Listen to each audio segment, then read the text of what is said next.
I'm here at Chislehurst Caves. This doesn't look like the entrance to a cave, but it is. And it's an extraordinary set of caves and has been used for several thousand years, potentially.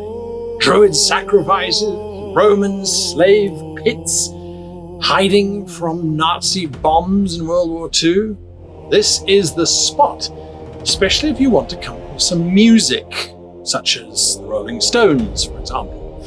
Anyway, let us begin our rumble in the ruins, and hopefully we will avoid the ghost as we journey into darkness.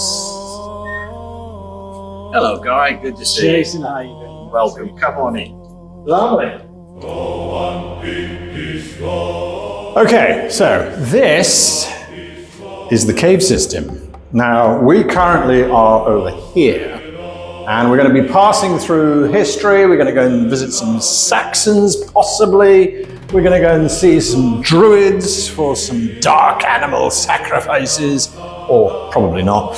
And then we're going to stop by the Romans so that we can check out and see what they're doing. And we will avoid, and folks, this is the part that I love the most, we're going to avoid Pug End, because Pug, as I have recently learned, is liquidy, mushy chalk. As in sink into and drown kind of chalk. As in melt the flesh off your bones kind of alkaline stuff that neutralizes acid kind of chalk. As in something that's really useful to think about. Literally mushy rock. How interesting is that? All right, so, who needs a map?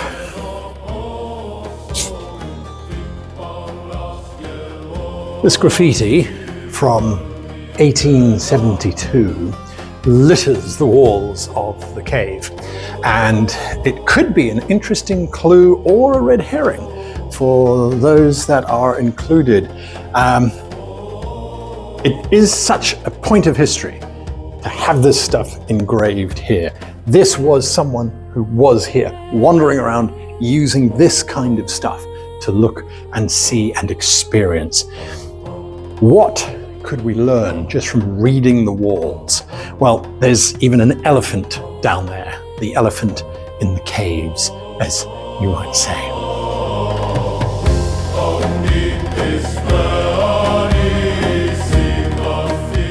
It's World War II, and the caves are used to house 15,000 people. There's cinemas, hairdressers, little places to eat, dormitories. The caves were used extensively during the night when bombing was happening upstairs. And this actually sanctified place, consecrated by the Bishop of Rochester himself, provided religious and spiritual nourishment for those that were trapped down here during that dark time. It's not the only religion who operated in the caves, supposedly, but it's certainly the newest. For older ones, we have to go deeper into the caves.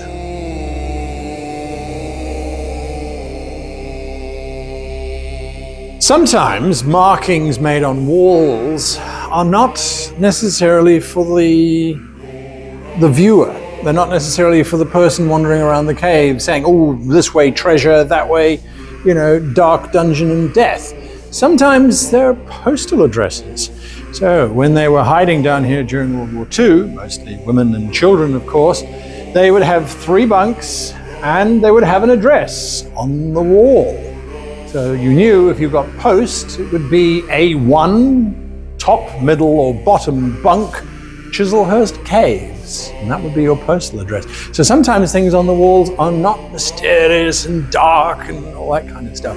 Sometimes they're just so you can get some post.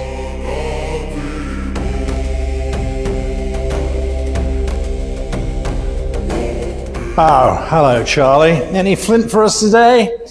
16th century. Flintlocks, by their very name, need flint. And what do you find in chalk caves? You find lots of flint, at least in this one anyway. So individuals like Charlie here would have crawled down into these caves, into these tunnels, excavations, whatever you want to call them, to find chunks of flint, and then they would have knapped the flint to being perfectly sized for muskets, rifles, that sort of thing, from the 16th century well into the 19th century. Once the flint became redundant, of course, then so did this job. But knapping flint is a very specific skill, and it does give us some inspiration that the venue, whatever it might be, cave or castle, is going to change use over time. And that's something to think about. What was it intended for originally? And then what did it become? And what can be found there? So pieces of knapped flint, that sort of thing. Then you find Roman stuff. Then you find Druid stuff. Then you find World War II stuff. It's layering, which adds an interest factor and a history to the location. That's really, really useful. And it's something that we should all draw inspiration from. Thanks, Charlie. Carry on.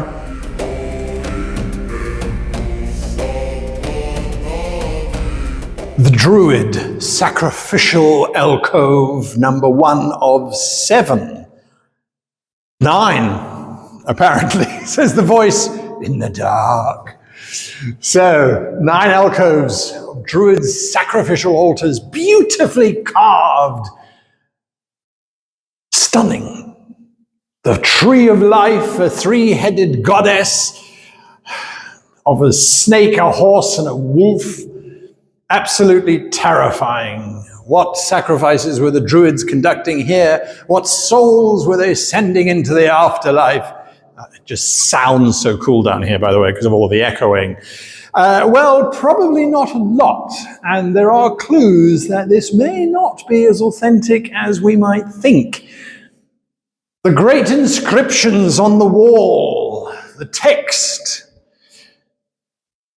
is all Maori, which is from New Zealand. Not a big tourist country in about the, 0 BC, 0 AD, 0 BCE, whatever you want to go with.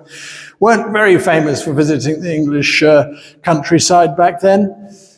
Then you kind of have this Native American totem pole, also not big tourists around the Druid time, I'm afraid. And then if you want further evidence that this may or may not necessarily be totally accurate, we do have a rather wonderful depiction of Canary Wharf, and Spider-Man. So yeah, Druid sacrificial altar, or a beautiful piece of artwork carved in the 1990s by a New Zealand artist. I think I prefer the sacrifice story.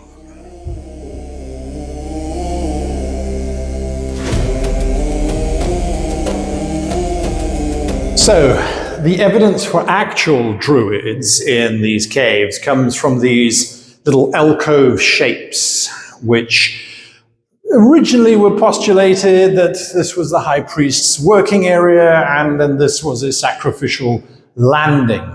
However, those that work in the cave have looked at it and said, these actually work pretty well for sound. So singing, chanting would be amplified here and would travel up through an exit point, not too far from here, to those above, and it would be an absolutely glorious sound.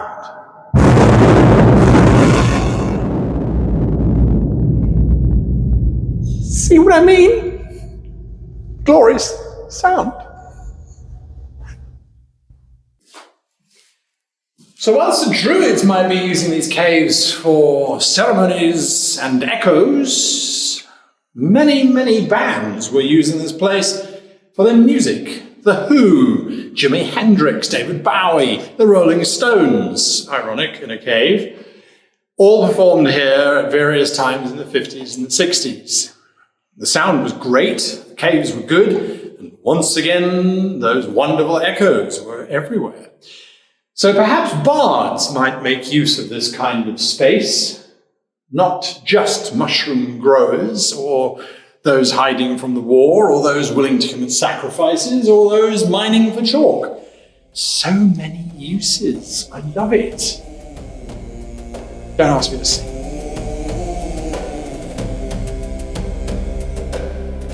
What rumble in the ruins would be complete without a ghost story? And what a story we have for you here. This pool was much, much deeper in the past. Oh, I can hear the rumbling in the background. Oh, how ominous. Perhaps the spirits are here. Or not, probably. Anyway, so this pool used to be a lot deeper. And at one point they needed to fill it in, and then they needed to empty it out and fill it in again. And on one of those excavations, they discovered the body of a woman. The skeleton, as a matter of fact. Bit of flint from all these caves in the back of the head. Murder is the most likely cause. But if you wander these corridors at night, apparently, in the dark, you can see shapes approaching. But that's just the next tour group. Actually, you can see her skimming across the surface of the lake, looking for her murderer, perhaps, or her next victim. Ghost stories. You've got to love them.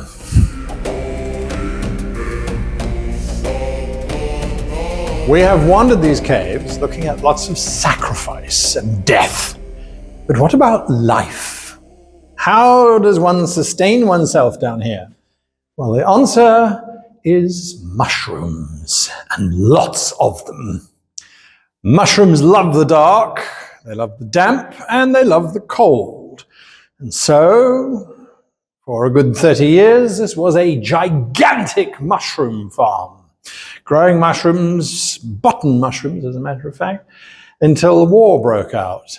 Now, these mushrooms were spread all over the world, I suppose, from here, but they certainly provided a lot of tasty treats and were not the poisonous kind, although perhaps they could have been.